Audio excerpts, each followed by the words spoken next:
नमस्कार, war state देख रहे हैं आप। मैं हूं आपके साथ पूजा। महाराष्ट्र चुनाव के लिए महायुति ने संकल्प पत्र जारी कर दिया है। इसमें 10 वादे किए गए हैं, तो वहीं एमवीए ने भी गारंटी कार्ड जारी कर दिया है। विपक्षी गठबंधन ने अपने मैनिफेस्टो में 5 गारंटियां दी हैं। दोनों ही गठबंधनों का फोकस महिलाओं और युवाओं के साथ ही किसानों पर भी है। तो किसके मैनिफेस्टो में कितना दम है, आपको ये बताएंगे। पर चुनाव जैसे जैसे नजदीक आ रहा है, चुनावी प्रचार ने माहौल को और ज्यादा दिलचस्प बना दिया है। महाराष्ट्र में एमवीए की मुसीबत बढ़ती जा रही है। पीएम मोदी भी मैदान में आ गए हैं। आज प्रधानमंत्री मोदी से लेकर अमित शाह ने धुआंधार प्रचार किया।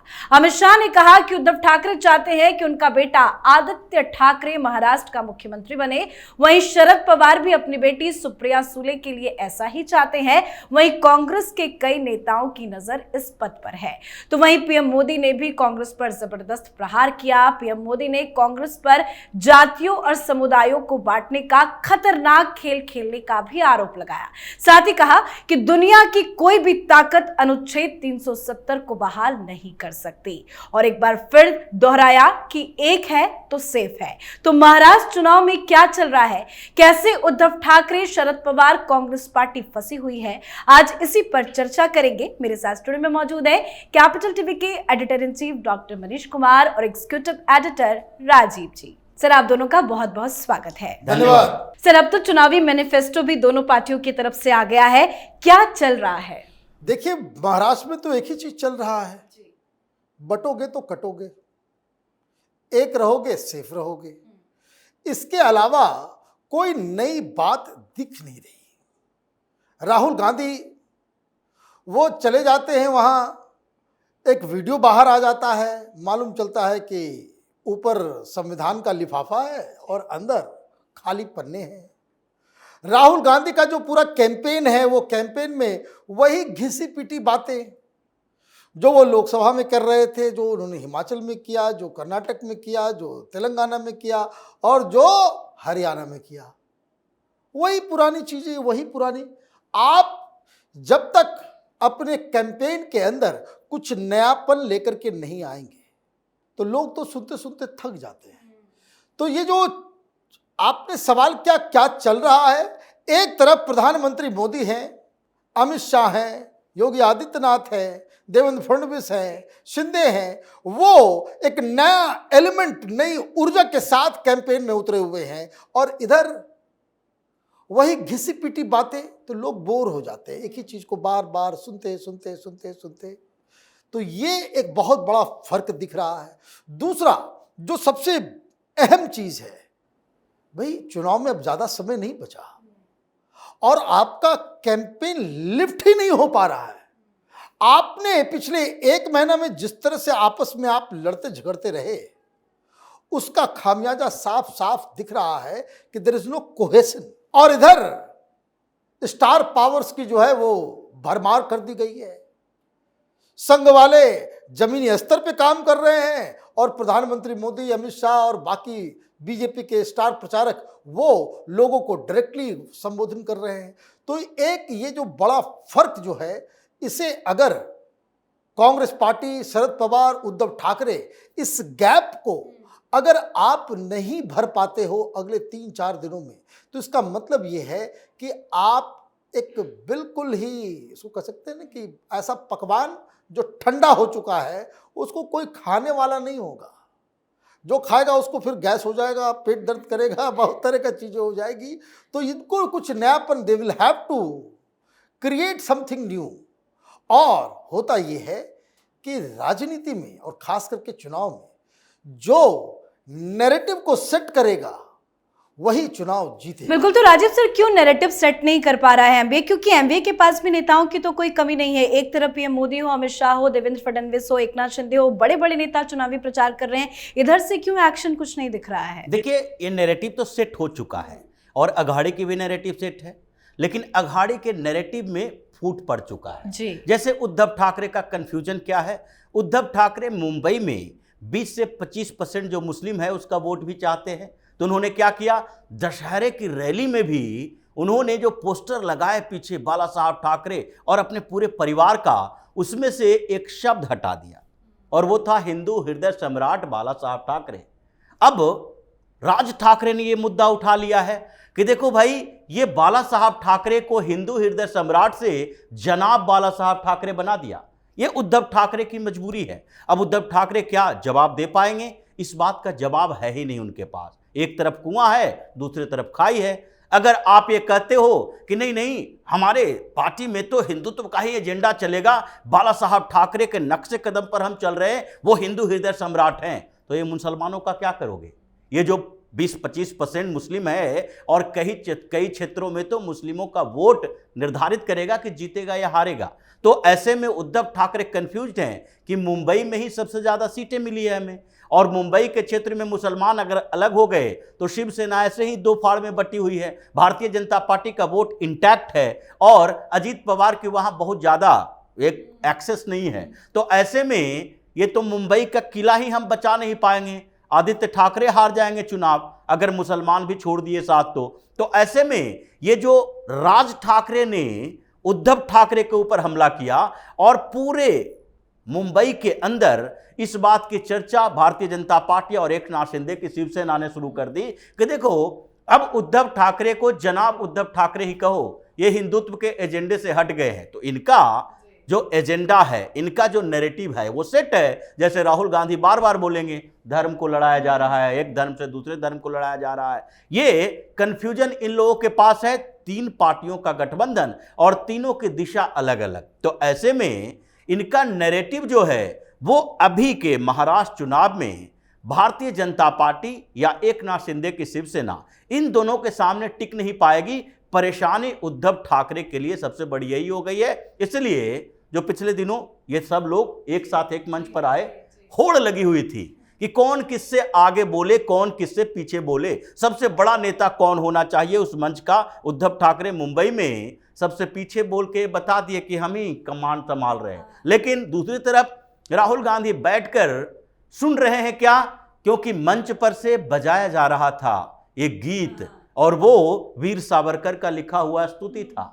तो ऐसे में क्या राहुल गांधी ने रोक दिया बजाने से? ये तो राहुल गांधी बार बार वीर सावरकर का अपमान ही करते रहते हैं। तो ये इन तीनों के बीच जो वैचारिक विभेद है वही इनके नैरेटिव को पूरी तरीके से डिरेल कर दिया है और भारतीय जनता पार्टी एकनाथ शिंदे इसमें आगे दिखाई पड़ बिल्कुल। और मंच पे जब ये एमबीए के सारे नेता एक साथ नजर भी आए थे तो जैसा कि सर ने समझाया कि वाकई में होड़ मची होती है कि हम बड़े तो हम बड़े, इस तरह की तकरार अब कब तक चलेगी? और जो मैनिफेस्टो भी आया है, लेकिन क्या कांग्रेस की और ये एमबीए की गारंटी पर जनता भरोसा करेगी? देखिए, मैनिफेस्टो पे वोट नहीं आता, कोई मैनिफेस्टो पढ़ता नहीं है। मैनिफेस्टो में 50 चीजें होती हैं। पार्टी किन 4 मुद्दों को लेकर के आगे बढ़ती है, वोट उस पे मिलता है। मैनिफेस्टो तो एक गाथा, वो तो कॉपी पेस्ट पुराना उठा करके डाल देता है। और इंपॉर्टेंट ये होता है कि 4-5 चीजें आप क्या लेकर के आगे बढ़ते हो। अभी 2-3 मुद्दे जो आगे आने वाले 1-2 दिन के अंदर वो बहुत सारी चीजों को डिसाइड करेगा। एक, आर्टिकल 370 आज प्रधानमंत्री मोदी ने उठाया, अमित शाह उठा रहे हैं। क्यों फंसा हुआ है ये मामला? क्योंकि आप उधर कश्मीर में उन शक्तियों के साथ खड़ी है कांग्रेस पार्टी जो आर्टिकल 370 को फिर से लागू करना चाह रही है। वहां मार धार हंगामा चल रहा है और टीवी पे वो लाइव चल रहा है, पूरे जगह पे वो डिस्कशन चल रहा है। आप महाराष्ट्र में क्या बोलोगे? महाराष्ट्र में आप 370 के ऊपर बोलने लायक बचोगे? नहीं बच पाओगे। उद्धव ठाकरे क्या बोलेंगे और कांग्रेस पार्टी क्या बोलेगी? दूसरा एक और मुद्दा एक वायरल हो रहा है वीडियो, और जो हर महाराष्ट्र के हर वोटर्स के पास पहुंचाने का काम भारतीय जनता पार्टी कर रही है, और खास करके हिंदू समुदाय के बीच। वो क्या है? उसमें कुछ मौलवी मौलाना बैठे हुए नजर आ रहे हैं और वो कह रहे हैं कि भाई वोट करना है, मोदी को हटाना है, उद्धव ठाकरे को वोट करना है, लीजिए। फतवा जारी हो रहा है। राज ठाकरे ने कहा कि हम भी फतवा जारी करेंगे। तो ये मामला इनकी वजह से ये कम्युनलाइज हो रहा है। आप योगी आदित्यनाथ, प्रधानमंत्री मोदी और ये जो बटेंगे तो कटेंगे, उसको सही साबित करने के लिए ये सारा प्रपंच आप कर रहे हो, खुद कर रहे हो। आज जब कुछ थोड़ी कुछ चीज बची हुई थी, उसको केरल से जो है विजयन साहब ने पूरा कर दिया। उसको कहते भाई यज्ञ चल रहा है तो थोड़ा सा उधर से आहुति दे दिया। उन्होंने भी क्या कह दिया कि प्रियंका वाड्रा बेसिकली जमाते इस्लामी की कैंडिडेट है, जमाते इस्लामी के साथ मिलकर चुनाव लड़ रहे। भाई ये इंडी गठबंधन के लोग हैं। वो बीजेपी वाले बोले कि भाई मुसलमानों से तुम मदद मांग रहे हो, ये कर रहे हो, तो कोई बात अलग होती। लोग कहते भाई आरोप लगाया जा रहा है। ये तो वामपंथी चीफ मिनिस्टर ये बात कह रहा है आकर के कि ये देखिए। और क्यों? क्योंकि जमात इस्लामी वाले आकर के उसके लीडर जो है अलग अलग, जमात इस्लामी होशियार है ना, वो वेलफेयर पार्टी बनाया हुआ है। वेलफेयर पार्टी वाले आकर के बोले कि नहीं नहीं हम और प्रियंका वाड्रा को जो है वो हम समर्थन देने वाले हैं। तो ऐसे में आप देखिए कि जैसे जैसे वक्त बीतता जाएगा वैसे वैसे ट्रबल्स जो हैं इनके बढ़ने वाले हैं।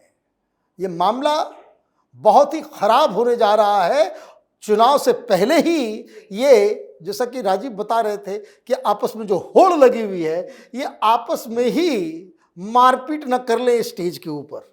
बिल्कुल सर। तो सर पीएम मोदी ने जिस तरह से 370 का मुद्दा उठाया, ये महाराष्ट्र चुनाव पे क्या असर डालेगा? असर तो डाल चुका है जी, क्योंकि ये कांग्रेस पार्टी के खिलाफ है। कांग्रेस या राहुल गांधी कभी खुलकर आर्टिकल 370 पर नहीं बोलते, कश्मीर के चुनाव में भी नहीं बोला था। लेकिन यही दाव थी कांग्रेस की कि जम्मू कश्मीर में जो सरकार अब्दुल्ला की बन रही है उससे हम बाहर रहें। तब तक बाहर रहें जब तक झारखंड और महाराष्ट्र का चुनाव खत्म नहीं हो जाता, क्योंकि लोगों को अनुमान था कि सरकार बनने के बाद आर्टिकल 370 या 35A का मामला ये लोग जोर से उठाएंगे और हमारा मंत्री भी उसमें शामिल होगा। तो फिर ये मुद्दा महाराष्ट्र में भी उठेगा, झारखंड में भी उठेगा। लेकिन इनका पूरा एजेंडा फेल हो गया। जम्मू कश्मीर विधानसभा में रेजोल्यूशन लाया गया और कांग्रेस ने भी सपोर्ट कर दिया। तो वही लेकर पीएम मोदी वहां पर बात कर रहे हैं। अब कांग्रेस से सवाल तो किया जाएगा कि भाई अपने अब विचार स्पष्ट करो कि तुम आर्टिकल 370 के जम्मू कश्मीर में फिर से लागू होने के समर्थन में हो या विरोध में हो। और पीएम मोदी तो इंतजार भी नहीं करते, सही वक्त में सही निशाना साधते हैं। और इसलिए पीएम मोदी ने 2 दिनों का ये फायदा उठाया और ये जाते ही फायर कर दिया कि देखो भाई ये कांग्रेस पार्टी है, ये जिहादियों के साथ रहने वाली पार्टी है। इसलिए वहां पर जो पूरी तरह से नॉर्थ, अगर महाराष्ट्र की बात करें जहां पीएम मोदी ने ये पेश दिया है, वहां पर तो अब मुस्लिम वर्सेस हिंदू हो रहा है कि देखो ये जिहादियों ने पिछली बार भी वोट जिहाद यहां किया था और अब फिर से करने वाला है। जब उद्धव ठाकरे के भी समर्थन में आ रहा है तो दूसरे के समर्थन की बात क्या कर सकते हो। ये वहां की स्थिति हो गई है और अघाड़ी की बड़ी समस्याएं पैदा हो रही है। देखिए अभी 3 दिनों के अंदर क्या हुआ महाराष्ट्र के अंदर। अभी जितने इलेक्शन कमीशन के तरफ से या वहां के पुलिस और सिक्योरिटी एजेंसी जो छापेमारी कर रही है, 280 करोड़ रुपया जब्त हुआ है। अब ये लोग तो बार बार कहते हैं कि भाई ये सरकार आपकी है, व्यवस्था आपकी है, चुनाव आयोग आपका है। तो चुनाव आयोग जब भारतीय जनता पार्टी का है, अगर वहां की पुलिस एकनाथ शिंदे की सरकार के साथ है, तो इन सारे एजेंसियों ने जब्त किसके पैसे किए, लेन देन कहां चल रहा है, ये पैसे आ जा किसके रहे हैं, चुप्पी साधे हुए है। 280 करोड़ रुपया इसी अघाड़ी का जब्त हुआ है और इसी के कारण इन लोगों को लग रहा है कि संसाधन भी, ये जो ब्लैक मनी ला रहे थे वो ब्लैक मनी भी काम नहीं चला रहा। उधर से इन लोगों ने पहले ही इलेक्टोरल बॉन्ड पर बात कर करके हंगामा करके बिजनेसमैन को इधर नाराज करके रखते हैं राहुल गांधी, तो इनको फंड नहीं मिल रहा है। ऐसी स्थिति में ये फंसा हुआ है कि न प्रचार है और न विचार है। तो ऐसे में चुनाव जीतना क्या, अपनी इज्जत बचा लें, यही बहुत बड़ी बात है। बिल्कुल, बहुत बहुत धन्यवाद सर आप दोनों का। धन्यवाद। तो महाराष्ट्र में महायुति से आगे निकलने की कोशिश में विपक्षी गठबंधन महाविकास अघाड़ी ने ऊट पटांग वादे जनता से कर दिए हैं, जिसे निभाना काफी मुश्किल है। महाविकास अघाड़ी कांग्रेस की गारंटी के चक्कर में फंस गई है। जनता भी अब समझ चुकी है कि इनकी बातों और वादों में काफी फर्क होता है। तो वहीं बीजेपी के तमाम बड़े नेता प्रचार में जुटे हैं, लगातार महाविकास अघाड़ी को आड़े हाथों भी ले रहे हैं, जो उद्धव ठाकरे, शरद पवार और कांग्रेस पार्टी के लिए बड़ा झटका साबित हो सकता है। तो महाराष्ट्र चुनाव पर आप अपनी राय कमेंट करके जरूर लिखिएगा। देखते रहिए कैपिटल टीवी। नमस्कार।